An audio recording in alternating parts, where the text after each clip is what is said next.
Olá, pessoal. Meu nome é Vitória. Oi, gente. Meu nome é Maria Clara. Nós somos integrantes do PET Geografia da UDESC e vamos apresentar este episódio do PET Geocast, podcast produzido pelo nosso grupo. A gente sempre fala isso no começo dos nossos lives e podcasts, mas para quem não sabe, o PET, o Programa de Educação Tutorial, é um programa do governo federal que visa desenvolver e aperfeiçoar o ensino da graduação de estudantes de cursos das mais diversas áreas do conhecimento e através da insaciabilidade da tríade acadêmica, que é a pesquisa, ensino e extensão. Hoje é a 10ª edição do PET Geocast, que traz sempre um novo tema para ser discutido com convidados e convidados especiais. E esse podcast, ele faz parte do nosso projeto de extensão, que é o PET GeoTube, que tem como objetivo produzir material digital nas nossas redes, principalmente agora nesse período de pandemia. Bom, considerando que a gente está no mês de abril do ano de 2021, a gente precisa se atentar que o presente mês é nomeado como Abril Indígena, já que no dia 19 de abril, no Brasil, é celebrado o Dia dos Povos Indígenas. Os assuntos ligados à causa indígena são de alta relevância, principalmente quando a gente leva em conta o contexto histórico desses povos no Brasil. Sendo assim, é muito importante que a gente reflita sobre a importância da discussão dessa pauta. Foi com fundamento nesses aspectos que a gente da equipe do PET Geografia decidiu que as edições dos nossos projetos de ensino e extensão do mês de abril terão como foco as questões relacionadas à comunidade indígena. Sendo assim, nessa edição do PET Geocast, teremos como tema o racismo ambiental e a demarcação de terras indígenas no estado de Santa Catarina. Para conversar sobre esse tema com a gente, nós convidamos a cacique Elisete Arai, do povo indígena Guarani, da aldeia Iacaporã, localizada no Morro dos Cavalos, que situa-se no litoral de Santa Catarina, no município de Palhoça. Nós também convidamos a jornalista e pesquisadora do Instituto de Estudos Latino-Americanos, IELA, Elaine Tavares. Oi, Elisete. Oi, Elaine. Olá para vocês que estão aqui escutando a gente. E, primeiramente, agradecer, em nome de toda a equipe do PET Geografia, por terem aceito o nosso convite. E agora a gente gostaria de, por favor, que nos contem um pouco mais sobre vocês, suas trajetórias, para a gente conhecer um pouquinho melhor vocês. Então, como já me apresentaram, mas eu vou me apresentar de novo. Eu sou Elisete Arai, e sou cacique e também educadora, do território Morro do Cavalo, da aldeia Camporã. Falando um pouco da minha trajetória aqui para vocês, eu acompanho desde sempre, o processo da questão do nosso território Morro dos Cavalos. Mas como cacique, hoje eu estou numa comunidade que fica dentro do território Morro dos Cavalos, que é a aldeia Camporã, já tem 5 anos, né? Então, no caso, eu já estou como cacique já faz 5 anos. E falar um pouco da minha trajetória, como meu pai, Adão Antunes, ele sempre foi uma liderança também. Hoje ele não está mais entre a gente, então eu aprendi muitas coisas com ele, acompanhando a trajetória dele, e isso assim, já vem de berço. Digamos que a luta foi a herança que ele me deixou, né? E aí, então, como território, Morro dos Cavalos, que ele já é um território demarcado já há muitos anos, a gente sempre teve muitos ataques e invasões, dentro do território Morro dos Cavalos, e onde a aldeia Camporã, ela fica localizada bem na divisa do Rio Brito, onde é a divisa, do território aonde tem a divisa e aonde não é aldeia indígena. E aí, então, foi porque aconteceu uma morte, onde um índio foi assassinado bem nessa divisa, e a gente começou a sofrer ataques de invasões, de grileiros dentro do nosso território, e desmatamento, crimes ambiental, aonde eu aceitei, como educadora e como mulher, eu aceitei, né, esse desafio de ocupar esse espaço em questão de proteção, né, nesse espaço, né, onde estava sendo invadido e também ataques, né, contra os nossos povos indígenas. Então, a partir do momento que eu aceitei esse desafio para fazer essa segurança do território, foi aonde eu fui escolhida, né, para mim estar ocupando esse posto, né, de cacique. E hoje, né, eu sou uma mulher, uma mulher, né, cacica, né, sou a segunda cacica aqui do território, que primeiro foi a Querechu, que é minha irmã também, que já foi cacica, né, daí agora onde eu também assumi, né, esse lugar de cacique aqui junto com os povos, né, do Morro do Cavalo. Bom, eu sou Elaine Tavares, sou jornalista, né, e tenho descendência charrua, que é uma etnia da região sul, né, que foi dada como extinta, né, quando do massacre do povo charrua, ainda no final do ano 1800, pelo então presidente do Uruguai. Mas esse povo se expandiu pelo Rio Grande do Sul e, bom, hoje existe todo um trabalho e uma discussão também entre essa etnia de tentativa de conquista de território e também de recuperação da sua cultura, né? Já existe uma aldeia charrua na região de Porto Alegre, onde eles já têm ali também uma luta grande pelo território, e no Uruguai, né, onde também tem uma maioria charrua, que também se organiza, que também tem associação e luta por território, luta por memória, né? Justamente por isso, porque, como eu falei, até bem pouco tempo no Uruguai, o que se dizia nos livros de história é que a etnia charrua estava extinta, né? E não está, né? Seus descendentes estão aí, e a gente, mesmo com toda uma linhagem, né, que vem de outras culturas, como a europeia, portuguesa, italiana, no meu caso, né? Essa descendência charrua me levou a discutir muito a questão indígena também, muito menos de levar a história indígena, né, para os indígenas mesmo, né, mas para trazer essa discussão dos povos indígenas para o povo não indígena, né, que não conhece as etnias, não conhece a história do seu país, não conhece a luta dos povos indígenas na América Latina.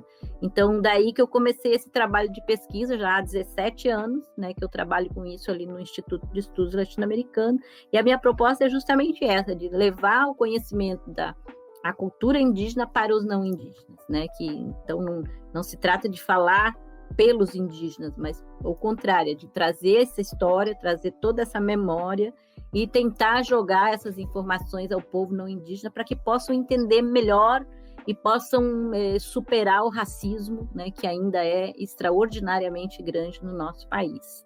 Então, esse é o meu trabalho como jornalista e que vem todo ancorado em toda essa herança ancestral, né, que a gente traz e que nos impede, né, de fechar os olhos para a questão indígena hoje no Brasil e na América Latina.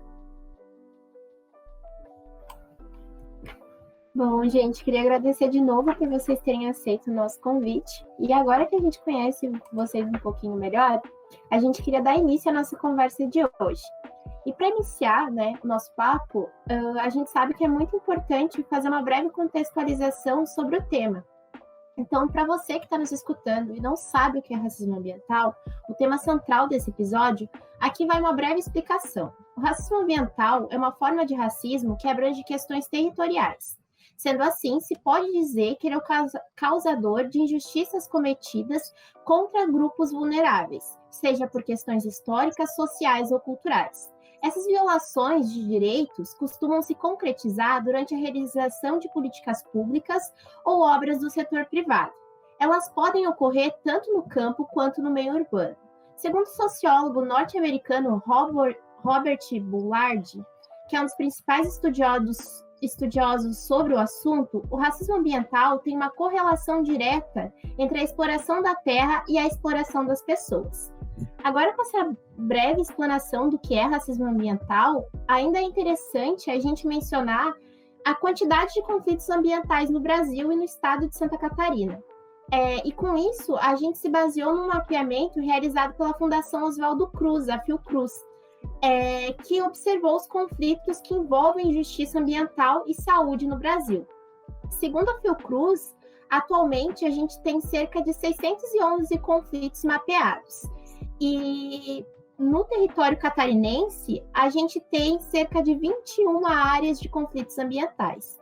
Então, Elaine, eu vou passar a palavra para você e para a gente entrar mais a fundo no tema, a gente queria que você nos auxilie a compreender onde estão inseridos os conflitos ambientais na lógica do racismo ambiental, e a gente queria ver se depois você pode mencionar alguns exemplos de casos onde a gente pode identificar situações de racismo ambiental, passando pelas escalas nacional, estadual e local, para que assim a gente possa deixar mais esclarecido para quem está nos escutando, né, o que é o racismo ambiental e como ele funciona na prática.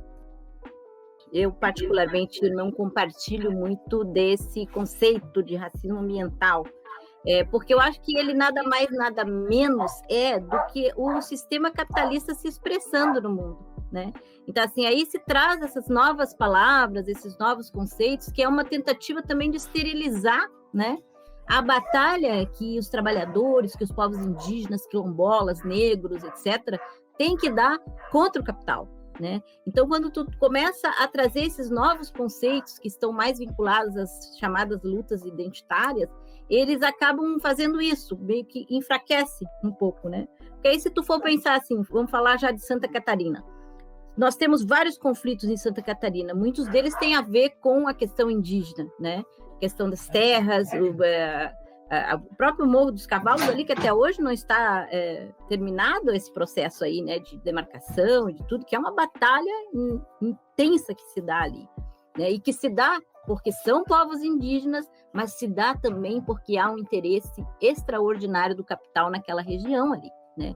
Então, é contra os indígenas, aí tem o elemento do racismo, né? Porque a gente não pode também ser ingênuo de achar que o racismo não existe, o racismo é forte, e o racismo é uma expressão do capitalismo, né? Isso que é muito importante, que a gente tem que compreender.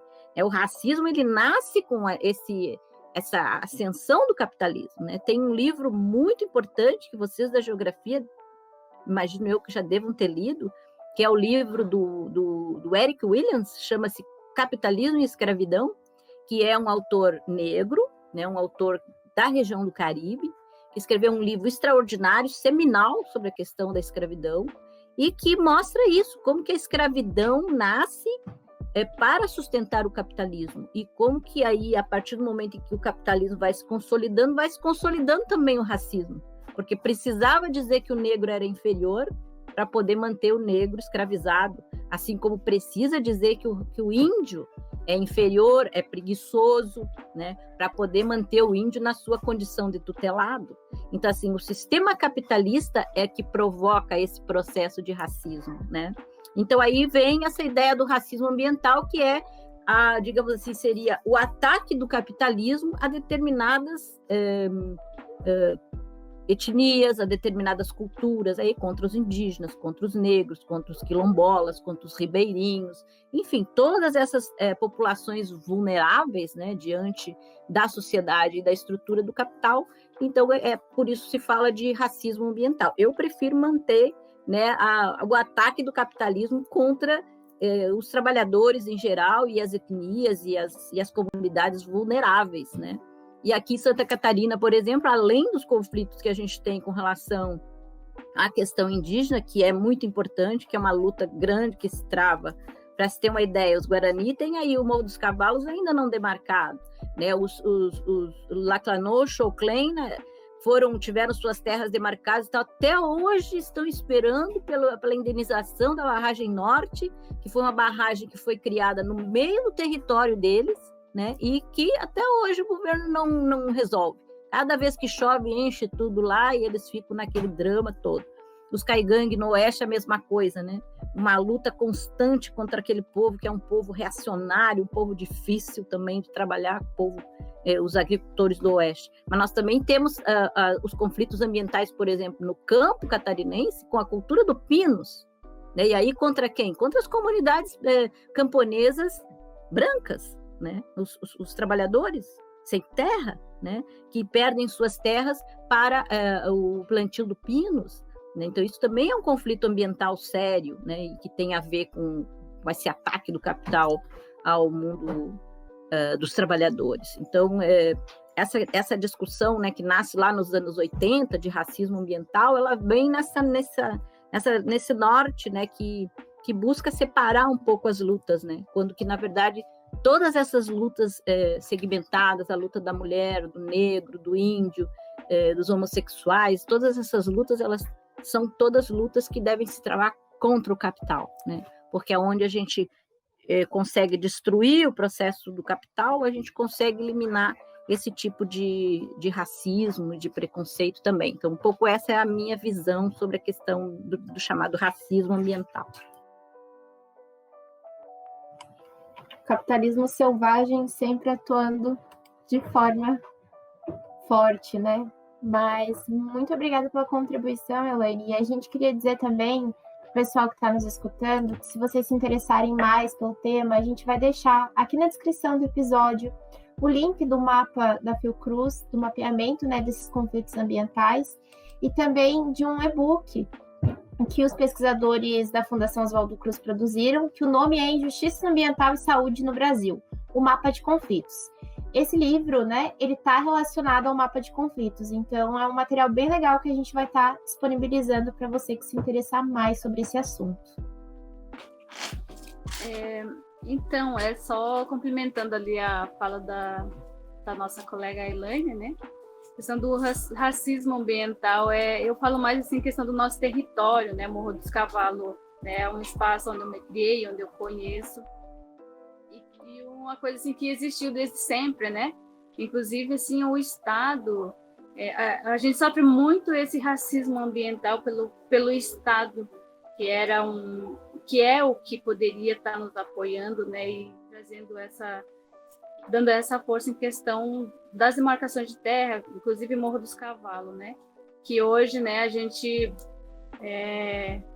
estamos no nosso espaço, que é o nosso território tradicional, né, desde sempre, e hoje a gente é visto como um atrapalho para o desenvolvimento do Estado, né, onde tem as rodovias, as redes de internet, de energias que cortam, né, o nosso território, e aonde a gente é visto como, né, por ser indígena, estamos no nosso território, a gente é visto como alguém que atrapalha o desenvolvimento do Estado. Então, Morro dos Cavalos, por ser, né, sempre foi um território tradicional indígena, ainda a gente conseguiu, há pouco tempo, né, desde o ano de 2002, que começa, né, a gente ser, entre aspas, né, reconhecido, né, como terra indígena. Então, né, só reforçando assim que, na minha visão, essa questão de racismo ambiental é o que a gente sofre hoje diariamente, né, aqui no nosso território Morro dos Cavalos. Eu não sei se eu poderia fazer um comentário que essa questão até do capitalismo, do Estado, essa questão, essa imagem, vocês estão só atrapalhando, que essa coisa de desvalorizar mesmo a luta e a existência que está aí, resistência, no caso, que está aí há muitos anos. E até fazer uma pequena relação, assim, como a Elaine comentou, que ela é descendente e ainda que fala, não existe mais, não existe os descendentes. E, assim, a minha bisavó era indígena, ela casou com um italiano, que veio para cá e tudo mais, mas foi uma coisa que se perdeu, assim, ao longo da família, que nunca foi muito comentada. Eu sei que ela era indígena, mas eu não sei muito sobre... Tem algumas histórias, assim, que aconteceram na vida dela, mas o antes, eu não sei quase nada. Então, é uma coisa que até como é que eu posso falar? Propagada, não sei se seria essa a palavra, mas como de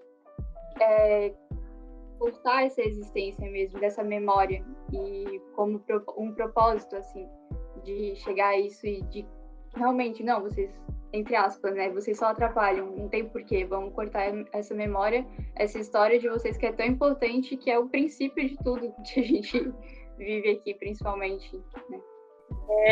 Então, só para terminar minha fala, né, e fechar aqui, dizer assim que eu não conhecia pessoalmente a jornalista Elaine, né, e agora sim, um prazer, né, também uma parente, né, Charrua, que legal.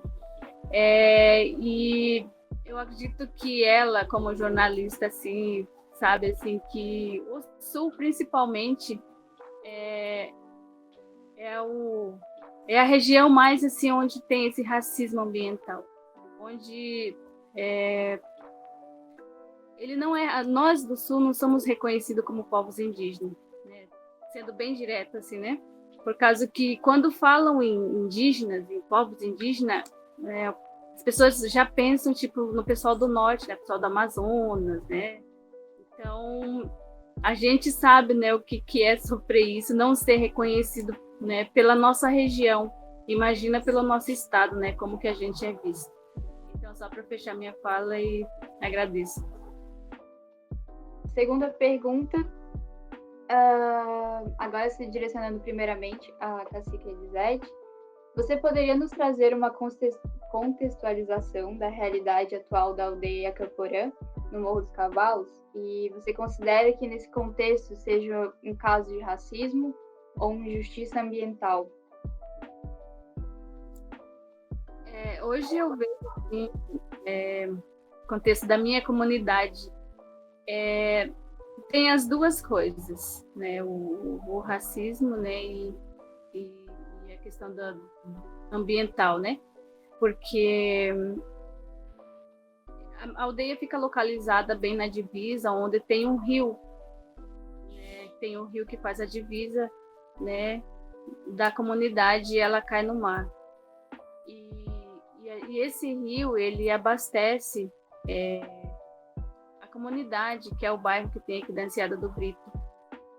E então, mas só que algo assim, essa água, ela é coletada sem uma coisa legal, digamos assim. E aí, quando a gente fez a ocupação aqui, nós somos, né, os povos indígenas, onde a gente vem muito lutando pela preservação do meio ambiente, onde a gente cuida da questão da água, do solo. E o nosso território, ele tem muitos pinos, né, que não são árvores nativas. E também a gente temos muitas pessoas não indígenas, né, que são pessoas que estão morando ilegal, né, dentro da aldeia, dentro do território, que fazem o desmatamento, né, cortam pinos, fazem, né, os seus espaços limpos, granjas, essas coisas assim.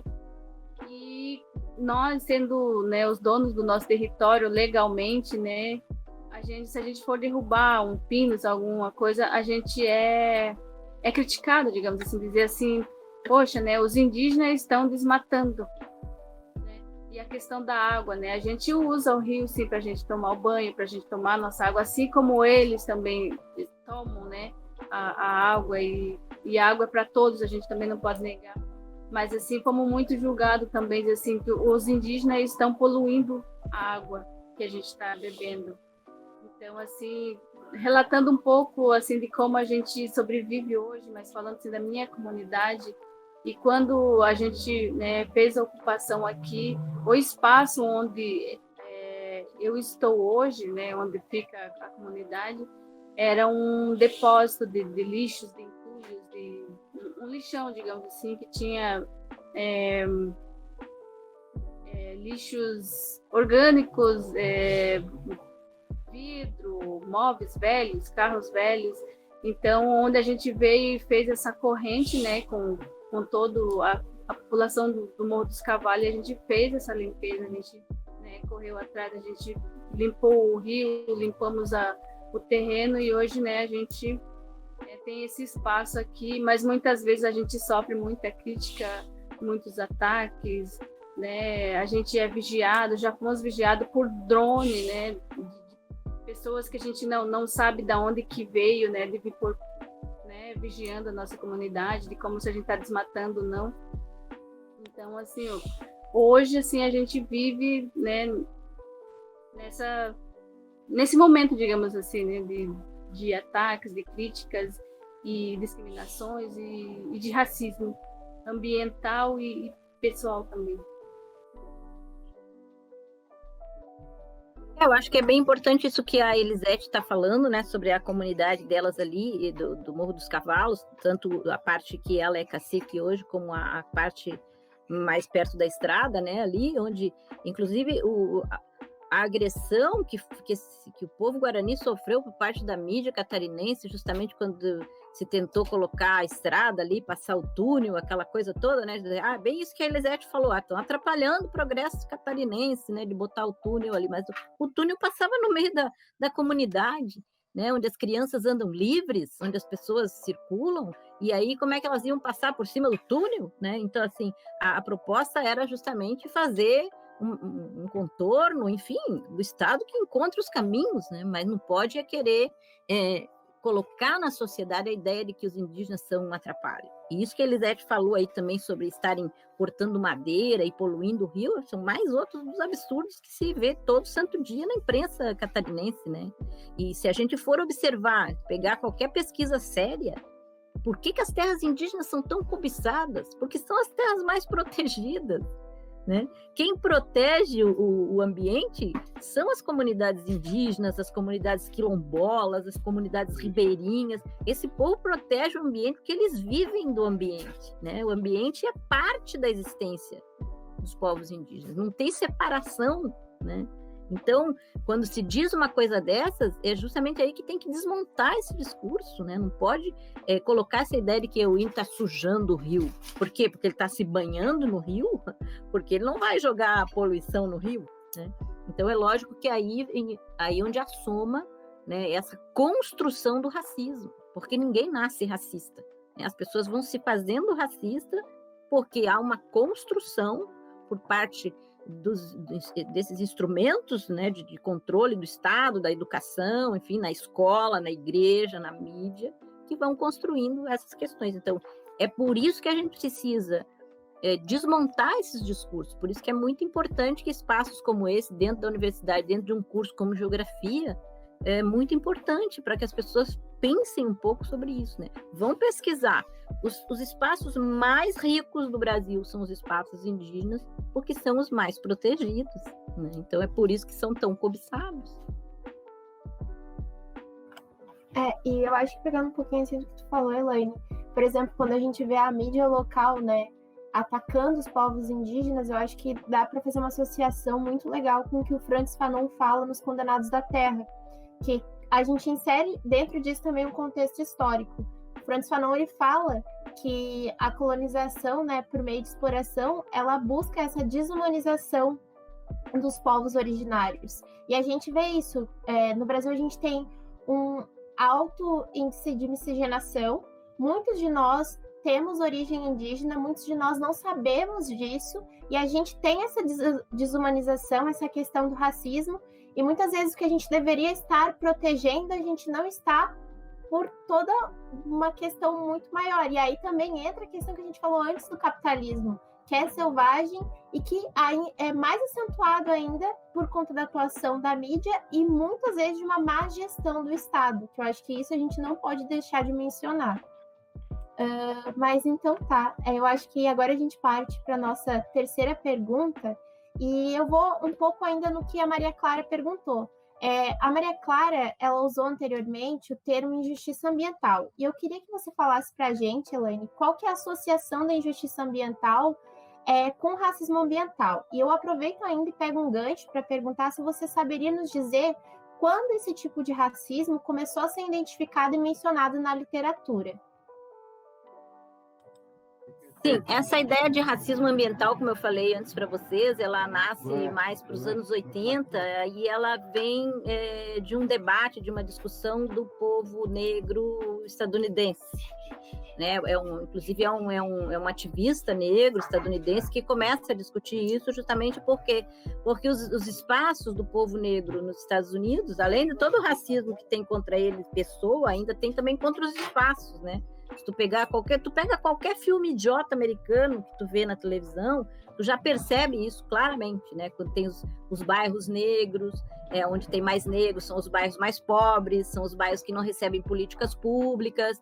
Então, isso é que esse militante, que era também da área jurídica, né, ele começa a fazer essa discussão, né? Por que as políticas públicas não chegam nos espaços, nos territórios onde estão os negros? Isso é um racismo ambiental, né? Isso diz respeito a uma justiça ambiental que não é cumprida. Então, assim, isso nas grandes cidades, né? E aí vai se espraiando, depois outros movimentos vão pegando isso nessa rota, como eu falei antes, da identidade, né? Do movimento mais identitário. Então, cada um foi buscando para si esse conceito e foi tentando pensar os seus problemas. Tu pensar a América Latina é a mesma coisa, né? A gente acabou de ter eleição no Equador, onde o candidato indígena foi absolutamente massacrado pela mídia e, inclusive, pelos movimentos de esquerda latino-americano, né? Que levantaram uma série de calúnias com relação a ele e tal, e acabou que ele não conseguiu passar para o segundo turno, denunciando fraude, sem ter o apoio da esquerda latino-americana. Então, o que é isso, né? Isso é racismo. Dizer que o índio não tem as condições, inclusive chegaram a acusar ele de não ser índio, porque ele não estava aldeado, não estava numa aldeia, ou seja, ele é um indígena que saiu da aldeia, como tantos milhares de indígenas saem da aldeia, não porque querem, mas porque não lhes oferecem outra possibilidade que não sair para poder constituir a sua existência. Então, esse racismo ambiental, racismo ambiental e o racismo mesmo, ele vai se espraiando. Tu pega na Nicarágua, por exemplo, hoje tem uma grande luta pela construção de um canal que vai juntar os oceanos, assim como no canal do Panamá, e quem é que está resistindo lá? São os povos indígenas, né? E é contra eles que o capital chinês está investindo, que está destruindo, tentando desarticular as comunidades. Isso é chamado de racismo ambiental. Por quê? Porque é um ataque às comunidades originárias da Nicarágua. Então, aí vai se originando esse conceito, que eu volto a dizer, ele esteriliza um pouco, né? Porque não é um racismo ambiental, é o capitalismo avançando sobre todos nós. Porque vai impactar, num primeiro momento, aquelas comunidades, mas vai impactar todos nós, né? Porque na medida em que o capitalismo é voraz, ele vai tomando conta de tudo, chega em todos nós. Então, essa é a discussão que a gente tem que travar. Com os parentes indígenas, com os negros, com os quilombolas, com os ribeirinhos, para as lutas não ficarem isoladas, né? E para que a gente possa avançar juntos contra esse monstro, né? Que não é imbatível, né? Mas que vem se constituindo. E essa discussão vai também se fazendo em nível teórico e intelectual, entende? Quanto vai tirando a força, né, do que é uma luta anticapitalista, que não é uma luta de meia dúzia de índios lá no meio da Nicarágua, ou meia dúzia de Guarani ali no Morro dos Cavalos. Isso é uma luta anticapitalista.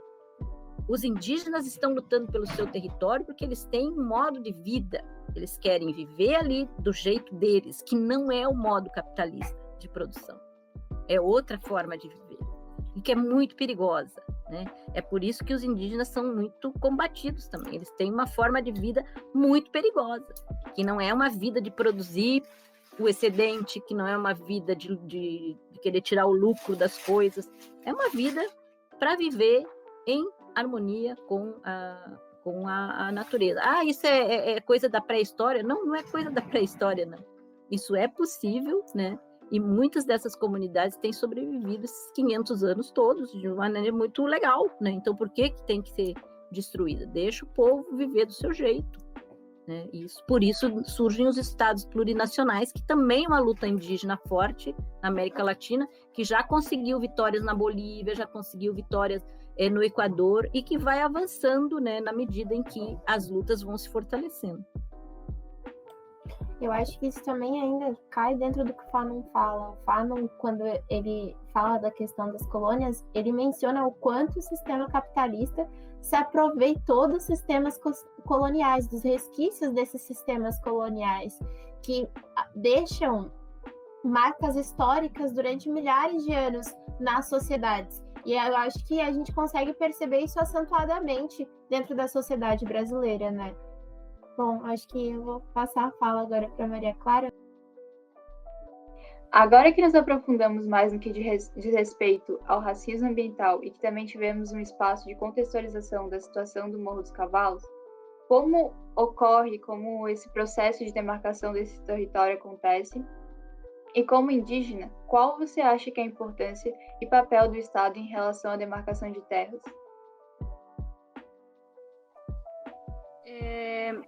Minha visão, que eu vejo assim, que o Estado tem que reconhecer os povos indígenas no Estado, não só o Guarani, mas como todos os povos indígenas, né? Que, como a gente tem, né, os Xoclen, a gente tem os Caigangue, que ficam no oeste, e nós, os povos Guarani, que ficamos no litoral. Então, é aquela luta assim contra o Estado, onde a mídia, ela vem, o Estado usa muito assim a questão da mídia, né, para vir de contra, né, as populações indígenas. Morro dos Cavalos assim é o que mais sofre ataques, né, por ele ser o foco, né, do Estado em questão de travar, né, o andamento do Estado, né, como a gente já foi falado aqui, que tem a BR, né, que passa no meio, tem o projeto do túnel, onde políticos do Estado, né, vem passando muitas informações incorretas, informações que não são verdades, né? Mas tudo com esse interesse imobiliário dentro do território, onde a gente já foi criticado de dizer assim, para que os indígenas querem, né, tanta terra, aí aquela piada, né, para criar macacos. Lógico, né, que a gente quer o nosso território para nós criar macaco, também é um ser vivo, é um animal e faz parte do nosso, né, ambiente. E aí, então, eu vejo assim que o Estado, ele simplesmente não aceita, né, a população indígena no Estado, principalmente dos povos Guarani, e focando também em questão do Morro dos Cavalos. Então, é uma luta assim bem difícil, né, que a gente vem passando, que foi, se eu não me engano, foi em 2019, que ocorreu assim uma situação bem desagradável e bem triste assim com o nosso território, onde o nosso território estava sendo negociado, né, por políticos, né, e aí a gente esteve em Brasília para ver o que estava acontecendo, que travaram a questão lá do processo, né, do andamento da homologação do nosso território, que a gente chegou lá, já tinha ido prefeito, tinha ido deputado lá, FUNAI, usaram a FUNAI também, né, de Brasília, onde estavam negociando o nosso território, dizendo assim, que vamos dar uma outra terra para os indígenas desocupar o Morro dos Cavalos, porque eles estão atrasando, né, o andamento dos projetos, né, que estão passando dentro do nosso território. E aí a gente foi chamado lá para ver isso, uma coisa que a gente nem estava reconhecendo, a gente não sabia que estava existindo, onde eu cheguei lá e falei assim, mas não é apenas a terra, digamos assim, não é uma terra melhor, onde eles venham com aquela oferta de dizer assim, a outra terra que a gente está negociando para os índios desocupar Morro dos Cavalos é uma terra que não tem morro, que não tem pedra, que não sei o que, mas, gente, eu seria uma covarde de abandonar uma luta de anos, eu ia desvalorizar, né, os meus ancestrais, meus avós, os caciques que já lutaram, né, pelo território, a troco de uma terra que para mim não tem nenhum sentimento, digamos assim. Foi aqui que eu enterrei meus avós, o meu pai, né, meus parentes. Como que eu não vejo a terra como algo de negócio, digamos assim, é algo espiritual para mim, é algo sagrado assim para os povos indígenas. Então, o que falta assim é a questão do Estado, a esse reconhecimento mesmo, e se não quiser reconhecer, então pelo menos que respeite, né, a nossa história. Então, assim, né, seria isso, assim, o meu olhar, assim, também deixar esse recado, assim, pro pessoal, né, e se não querem reconhecer, né, o nosso território, então que respeitem, né, a nossa espiritualidade e a nossa luta. Sim, eu acho que é importante isso aí que a Elisete falou, né, de como é que o Estado observa os povos indígenas, é justamente assumindo o papel do gerente do capital, né? Porque o Estado é o gerente do capital, né? Seja o Estado município, o Estado país, né? Eles estão aí para gerir esse sistema, e não gerir com poder, eles estão para gerir como vassalos, como gerentes, né? Então é justamente isso, o capital não quer que os povos indígenas permaneçam nas suas terras e tenham o seu modo de vida, por isso que eles precisam espalhar esse povo, né? Não é por acaso que o presidente nosso atual aí, o inominável, ele diz no seu discurso, vamos transformar os indígenas em trabalhadores, né? Por quê? Porque é isso que eles querem fazer, né? Os indígenas têm que trabalhar na fábrica ou na lavoura, qualquer lugar onde eles podem ser explorados, eles não podem viver no seu território, né? Onde eles vivem a sua vida, onde eles enterram seus mortos, onde eles cultuam sua espiritualidade. Então, o Estado é nosso inimigo, né? Eu acho que isso é um elemento muito importante para a gente pensar quando fala em racismo ambiental, quando fala nos ataques do capital contra os trabalhadores. O Estado é nosso inimigo, independentemente de quem esteja lá, né? Porque durante o governo petista, por exemplo, nós tivemos também muitos embates, né? A questão da mineração, Belo Monte na Amazônia foi durante o governo petista, né? E o que é Belo Monte, senão isso que os teóricos aí chamam de racismo ambiental, ou seja, chega lá no meio da Amazônia, tira todo mundo que está lá, constrói uma usina para mandar energia para os Estados Unidos, né? E os governos aceitam essas lógicas, né? Então a nossa batalha é contra eles diuturnamente também, é contra a mídia, é contra o Estado, é contra o preconceito da sociedade, é contra a escola, é contra a universidade, que também dissemina tudo isso o tempo todo, né? É uma batalha pesada. Exato, e falas muito importantes aí, porque realmente não é simplesmente uma terra e ali tem capital, é muito além disso. Porque assim, se diz assim, tem muita terra para pouco índio, né? Então, nós temos 1 milhão de indígenas, digamos, são indígenas que estão nas aldeias e tal, temos 1 milhão. Se considerar que nós somos 200 milhões, é pouca gente. Mas os indígenas têm 12% do território. Se tu pegar os latifundiários, que são os donos das terras, eles são menos de 2.000 famílias e eles têm 80% do território. Então, como é que é os índios que têm muita terra para pouco índio, gente? Então, assim, basta a gente olhar os números, né? Basta a gente olhar a realidade. Tem muita terra para menos de 2.000 famílias que controlam tudo que a gente come, né, que estão nos passando doença, que estão nos matando com os agrotóxicos, que estão nos matando com essa forma de trabalhar.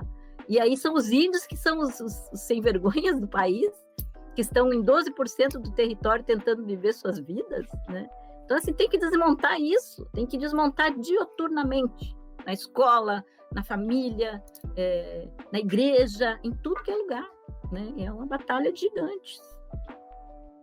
E por que tem pouco indígena, né? Vamos pensar um pouco mais desses últimos séculos, então, para refletir sobre isso. Também é outra ideia errada, porque assim, tem 1 milhão que o censo trabalha, né? Mas quantos outros, né? Que são de ascendência e descendência indígenas que estão aí, como vocês mesmos falaram, né? Provavelmente vocês também têm, tu tem sangue indígena, a Vitória deve ter também, né? Eu tenho, todos nós, né? Então, se a gente for fazer um censo real, a gente vai ver que tem muito mais índio do que branco nesse país, né? Concordo plenamente. Inclusive, os meus avós paternos são indígenas.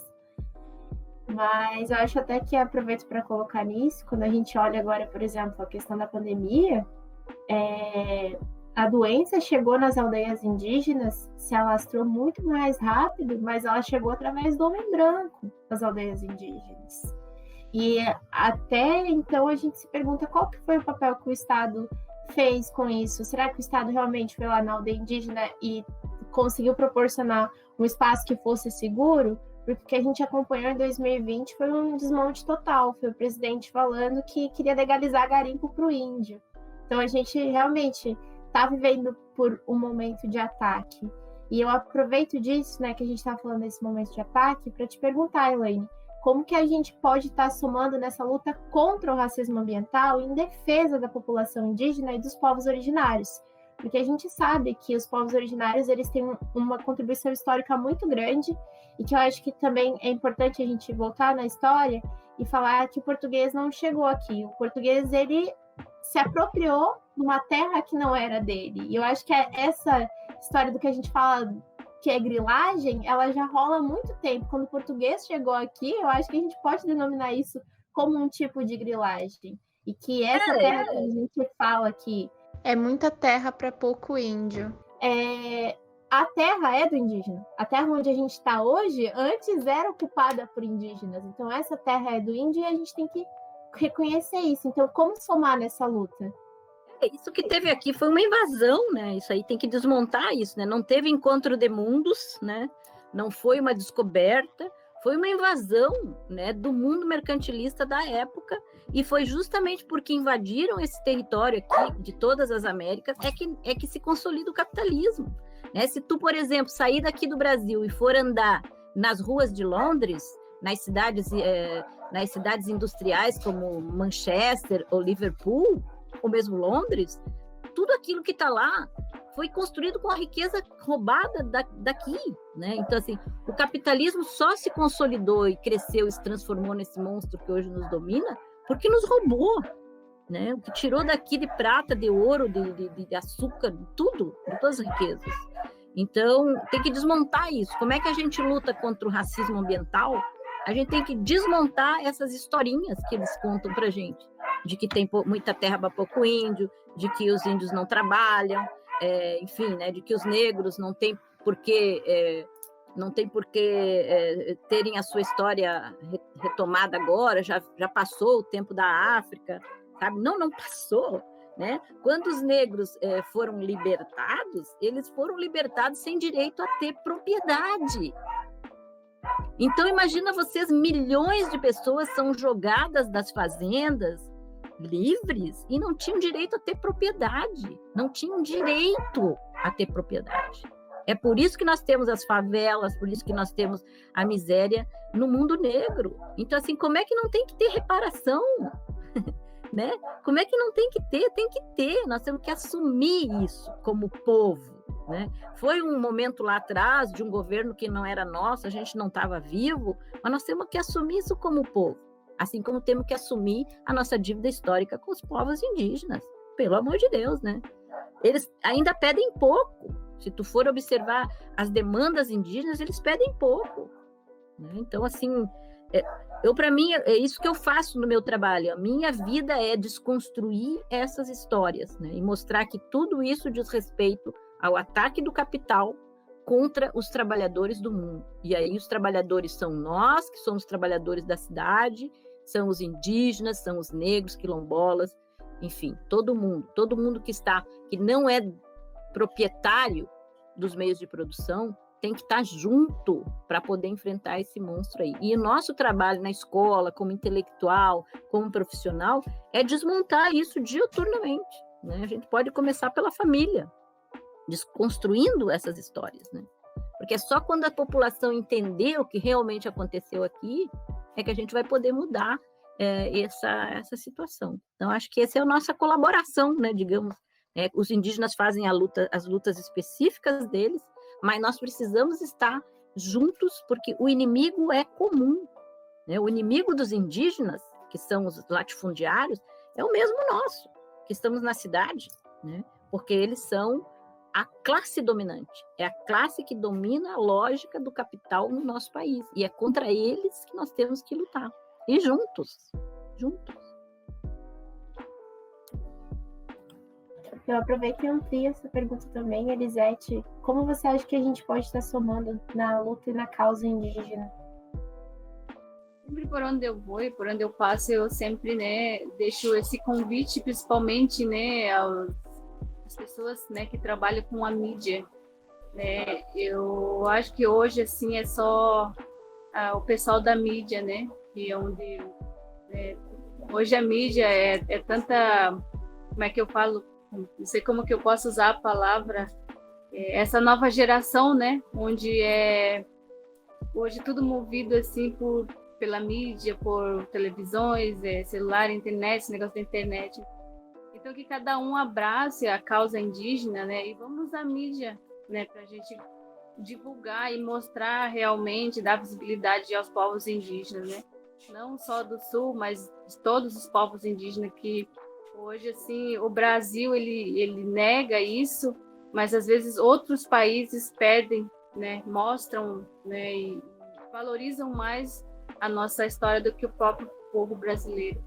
Então, deixo esse desafio aí, né, para o pessoal da mídia, né, que vamos abraçar a causa indígena, vamos, né, mudar essa visão, né, que a população tem em respeito aos povos indígenas.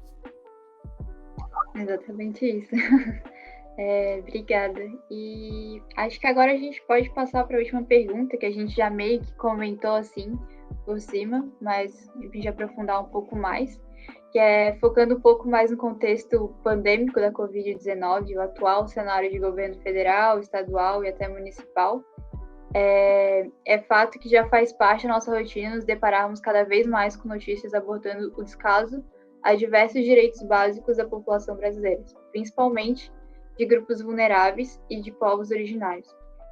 Sendo assim, pensando nos povos indígenas, a realidade do racismo ambiental tende a se intensificar nesse contexto. E, como a aldeia Camporã se encontra nesse atual cenário, o Estado deu algum suporte necessário a vocês? Então, como diz o ditado, se estava ruim, piorou, né? Nesse caso, assim, principalmente a aldeia Camporã foi a que mais passou e está passando, né, por muita dificuldade nessa questão de ajuda de governo, de suporte, de apoio, né, nessa pandemia. Como o território Morro dos Cavalos é um território bem grande e ele abriga, né, três comunidades, né, que é a Itatã, que é a nossa sede, e também tem aqui, né? A nossa cidade, ela fica mais, né, perto do mar, perto da BR, né, financiada do Brito. Então, onde nós temos nossas crianças e para nós, assim, as crianças, elas vêm em primeiro lugar. As crianças, elas são sagradas, são seres sagrados para a comunidade, para nós. E aonde a gente ficou desassistido em questão de saúde, de educação, onde outras crianças de outras comunidades indígenas tiveram acesso, durante a pandemia, quando começou a pandemia, tiveram acesso a merenda escolar, a apoio, né, do Estado, da Secretaria de Educação do Estado, onde a nossa comunidade, as nossas crianças ficaram desassistidas. Então, durante o tempo todo da pandemia, não receberam material escolar, não recebemos a merenda escolar para as crianças. Hoje, a nossa escola aqui na Camporã, ela é uma casa feita, né, por apoiadores, junto com os alunos, uma bioconstrução, né, onde não temos cadeira, a gente não tem, é só a casinha mesmo, que ali os alunos, né, a gente faz os nossos estudos, a escola, e então, assim, essa situação aí para pior, né? Então, onde a gente, assim, teve todos os nossos direitos, as crianças tiveram todos os direitos, assim, negados pelo Estado, em questão de saúde e educação. Então, hoje é a situação da aldeia da Camporã. Esse exemplo que a Elisete deu aí, cara, é o exemplo perfeito para vocês pensarem em racismo ambiental, né? Ou seja, todo mundo teve o sindicato que lutou, teve, né? O pessoal foi lá, fez o barulho, conseguiu garantir merenda, tarará, tarará. O pessoal indígena não, né? E teve uma escola lá em Campos Novos que foi derrubada por uma máquina, a escola dos quilombolas, não sei se vocês ficaram sabendo aí, uma escola de uma comunidade quilombola, ou seja, de remanescentes de povo negro, foi derrubada, veio uma máquina e passou a máquina por cima em plena pandemia, jogou fora os cadernos das pessoas, mais de 100 alunos que tinha ali, inclusive educação de adulto, sem ninguém dizer nada, não aconteceu nada. O Estado disse que não foi ele que mandou, a empresa que derrubou disse que a terra era dela, e ficou por elas, entendeu? Esses são exemplos claríssimos que estão aqui na nossa cara, né? De que se tem a força do capital contra nós, que vivemos na cidade, que temos organização sindical, coisa assim, já é uma luta quase inglória, imagina essas comunidades mais vulneráveis, né, que tem sobre elas, digamos assim, uma campanha sistemática de preconceito e discriminação, né? Como tem contra nós também, trabalhadores, né? Trabalhador que não trabalha, nós não damos lucro para o país, não queremos trabalhar, querem auxílio emergencial. Os professores agora estão sendo atacados de maneira vil, né? Como se não estivessem trabalhando durante toda a pandemia. Estão trabalhando, os caras dizem que não estão trabalhando. Como os funcionários públicos também não estão trabalhando, estão trabalhando. Tu vê, eu estou aqui cuidando do meu pai que tem Alzheimer, eu sou funcionária pública, já trabalhei a manhã toda, isso para mim é trabalho, que eu estou aqui representando o IELA, eu vou ter que ficar até de noite para fazer o trabalho que eu não fiz agora, e eu passo quase 20 horas trabalhando dentro de casa. Se eu estivesse lá na UFSC, eu fazia minhas horinhas e vinha embora. Ia passear no centro, tomar sorvete. Agora não, eu estou totalmente explorada dentro de casa. E assim sucessivamente. Por isso que eu digo, é o capital. É o capital contra nós, contra todos nós, né? Então a gente tem que desmontar isso. A gente tem que continuar denunciando, desmontando e lutando contra isso, né? Porque é feroz. E nesse caso da pandemia, pelo amor de Deus, né? A pandemia, se a população brasileira foi abandonada totalmente pelo Estado, os povos originários mais ainda, porque é um projeto do governo federal de espalhar as comunidades. Eles não querem a existência de comunidades indígenas, eles querem que essas pessoas se transformem em trabalhadores assalariados para serem explorados e para não terem direito à propriedade. Eles querem fazer com os indígenas que já resistiram há 500 anos o que fizeram com os negros na abolição, ou seja, não dá a eles o direito à propriedade da terra, né? E sem a terra, o índio não é nada, né? Porque ele está ligado à terra. É por isso que o indígena que sai fora sofre muito, porque ele não é mais índio, digamos assim, porque não está dentro da aldeia, então eles dizem, tu não é índio porque tu não está na aldeia, tu usa celular, então tu não é índio. E, ao mesmo tempo, ele não é trabalhador como todos nós, porque ele tem um aspecto indígena. Então, ele também é discriminado na vida do mundo não indígena, porque ele é indígena. Então, é uma merda isso aí, entendeu? E a gente tem que fazer esse embate cotidiano. Então, esses exemplos que a Elisete traz são perfeitos para vocês, como estudantes de geografia, né? Entender como que o espaço geográfico, né, é um espaço de disputa de poder. Não é a rocha, não é, sabe, o estreito, não é o solo, o espaço geográfico é um espaço de poder. E sendo um espaço de poder, ele é campo de batalha da luta de classe, né? Nós estamos vivendo permanentemente a luta de classe. Se a gente esquece isso, né, e só fica focado no racismo, como o racismo que define a injustiça ambiental, não é só o racismo. O racismo aprofunda, né, uma batalha que o capital trava contra nós, a classe trabalhadora, a classe que não tem os meios de produção. Então, isso é que a gente tem que reafirmar sempre para não esterilizar as lutas, né, para não ficar parecendo que a gente pode viver tranquilamente dentro do sistema capitalista se houver mais justiça, né? Não há possibilidade de mais justiça no capitalismo, né? Só no socialismo. Eu acho que agora a gente pode passar para as considerações finais, né? Acho que a gente já fez, né? Essa última pergunta trouxe bastante reflexão, assim. Mas, como na real, não só ela, todas as perguntas que a gente trouxe e outras perguntas que foram surgindo. Mas, se vocês quiserem, assim, trazer mais uma última fala para deixar como recado, comentário final, faço de vocês. Queria agradecer, né, a vocês por esse espaço e dizer que é muito importante que vocês continuem fazendo esse tipo de trabalho, né, levando essa discussão para os colegas de vocês E principalmente nesses cursos, né? Que para mim são cursos que são muito importantes, né? O curso de geografia, o curso de história, né? Que precisam ter essa compreensão, né? Dessa batalha que a gente trava, né? Para que a gente não fique... Porque também a universidade, ela cria essa segmentação, né? Como se a geografia não precisasse da história, como se a história não precisasse da geografia, como se o jornalismo não precisasse da medicina, e assim por diante, né? Então vai criando profissões segmentadas para que a gente pense que está segmentado, mas não, nós estamos unificados na nossa condição de classe, né? Na condição de classe trabalhadora, e é aí que a gente tem que se apegar, né? Dar as mãos e lutar contra o monstro. Então agradeço muito a vocês aí, toquem o barco e vamos em frente. Elisete, fique à vontade para fazer essas considerações finais. Eu só também quero deixar o meu agradecimento, né, a vocês, e obrigado assim, pelo convite. É a segunda vez que eu participo aí com vocês, e dizer assim que estamos aí à disposição, e essa ideia de sempre levar uma voz indígena para dentro das universidades, né, e ser ouvida, né, pelos próprios indígenas.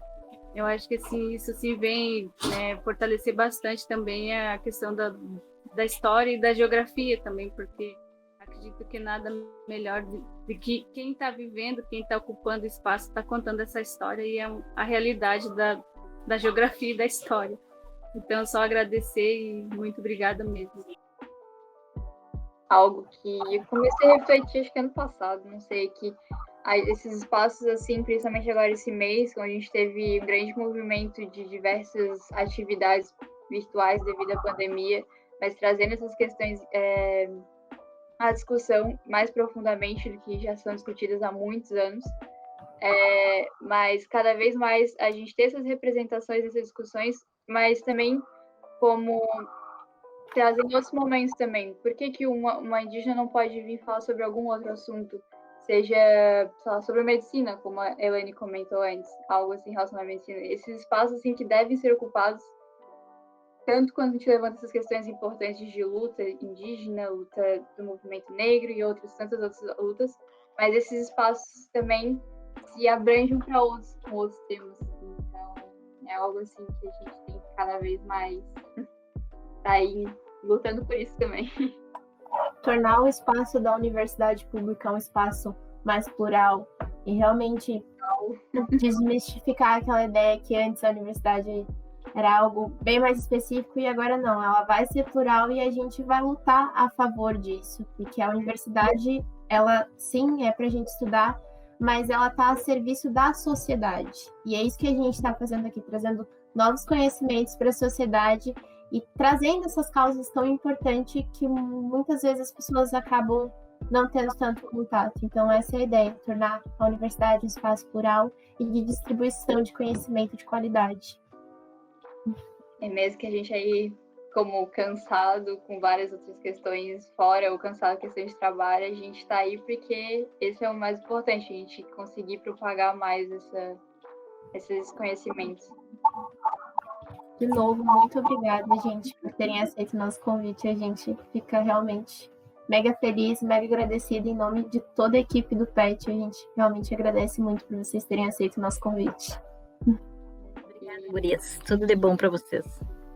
Tchau, gente. Obrigada.